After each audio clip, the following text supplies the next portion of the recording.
And Allison, do we have any Thank questions you. we need to answer? We do. There's a bunch of questions in the chat here. I don't know if you want to buzz through them, or I can start. Why it don't you here. just look that I want? Okay, we've got one here from Michaela. I have learned that commission is being paid to the listing agent. Seller and listing agent negotiate the fee. The listing agent then pays X amount to the buyer's agent or brokerage. So that part is actually between the agents, not the client. Did I understand that wrong, or over all those years, or is that fact being overlooked in the lawsuit? No. So here's the deal. It doesn't matter what I think, and it doesn't matter what you think. Right? The fact is that what the court has decided is that the structure of the MLS keeps commissions artificially high. And so, yeah, from a technical perspective, what happens is the seller, and actually it all happens through the transaction, and it all happens in California through escrow, right? Is that the contract is with the seller and the listing agent. But we even call the buyer's agent the selling agent for years, didn't we? Which really confused matters. Yeah. And that artificially keeps that up. And yes, the compensation then flows into escrow, and the buy side never even goes into the hands of the listing agent. And it's the transaction. And technically it's because the seller has authorized the listing agent to pay a buyer broker. But the argument is the seller didn't know they didn't have to. Oh, yes, they did. No, they didn't. They're saying they didn't know, because if they'd have known in the marketplace where everything was selling, I mean, if it were me and I really knew this and I really understood this as a seller, I might have said to my listing agent, I don't have to pay the buyer's agent. Why don't we wait 30 days then?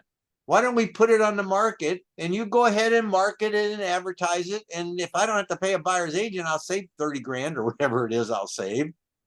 And so let's try that. But that didn't happen, because the seller, according to the case, right? I'm just giving you the case, didn't really understand that. So it doesn't matter that, yeah, in the contract they stated that the listing agent then is authorized to do this. They really didn't understand it. And so that's uninformed consent. And so that's why it's so important you make your sellers understand, but then you tell them the benefits of exposing the property to a broad audience. And however your broker instructs you to inform the seller. So you're right that technically the offer of compensation is negotiated right in our contract, where we say, okay, you're going to pay me X% and you allow me to offer this. But the case is that in all these cases that the sellers really didn't understand that. And then people say, well, the people want to argue with us. They want to argue. They say, well, what do you mean they didn't understand? Yeah, they understand. It's like, it's futile for us to argue that point. Right? That's not what's going on here. This is a battle that goes back to pre-1983. This is a battle where we step on our toes all the time. We actually hear people saying, look, Northwest MLS last October changed their compensation model to 0. And when they changed it to 0, people are still getting paid the same commission. So this won't change. Have you heard that argument? This won't change anything.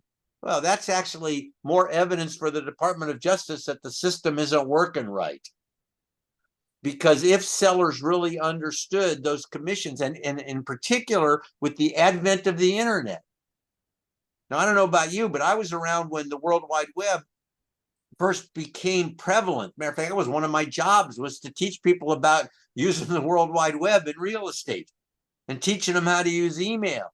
And everybody thought, back when I sold real estate, we all called ourselves real estate morticians, right? Throw them in the back seat, drive them around till they're dead. And we would take people out and show them, and they don't do it. The people know a lot about it before they actually. So people thought commissions would probably start to change with the internet. Guess what? They didn't. Now, I'm not saying that they should have. That's what other people were saying. And that's part of this whole case right? And it's a big case, and it goes way beyond the civil litigation. There's major dispute between the National Association of Realtors and the Department of Justice. Has been going on for a long time. So the person who asked that question, you're right. Technically, you're absolutely right. But that's the logic behind all this, right? It doesn't matter. There were a couple more questions, sort of a two-parter here. How many of the jurors ever owned homes? And in Australia, I think most properties are sold through auctions. That's probably true. Doesn't matter. Right? So it's probably true. And in Australia, it's auctions, and the average commissions in I just looked at a slide the other day. I could probably pull in the United Kingdom is like 1.5%, right? They're different. It doesn't matter, because what's being attacked is the compensation vehicle of MLS here in this country. Whatever the Department of Justice or the courts use to make their decisions, that's all well and good. So the auction thing, you're probably right. They're done by auctions. True, probably right. In Australia. What was the other part of that question? Oh, how many of the jurors were homeowners? Yeah, I don't know, but I would bet probably all of them were. Matter of fact, if there's some of you read some of the stuff, is that the jurors actually, and the plaintiffs actually had nothing but good things to say about their realtors who represented them in transactions. So it's not a personal thing at all. And again, it was decided per se, right? So the NAR didn't even get to make the case as to why MLS is a good thing.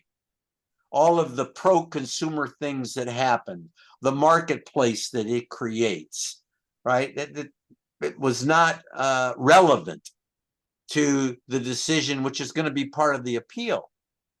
And whether or not it's successful, we'll all see. In the meantime, it doesn't affect your daily practice, except that you want to make sure that the things you can do, you do, which is start to use buyer contracts. Make sure the seller understands the compensation structure. You might even talk to your broker first, but you might even get them to sign something that says they understand it. Because how deep this goes, nobody really can say at this point in time. But you don't want it to stop you from conducting business the way you conduct business. You want to be able to continue to list and sell real estate.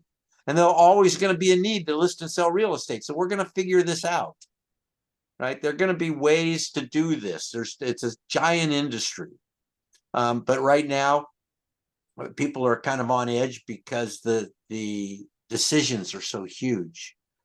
And they're going back to this. Where did this 1.5 billion? They just took the buy side commissions. They didn't even assign any. They didn't say, well, the buy side commission is X%, so 2/3 of that's proper and 1/3 of it's not. They just said there's no value on the buy side, and so that's how they calculated that. So that's all going to be hopefully renegotiated when NAR appeals this. We'll see.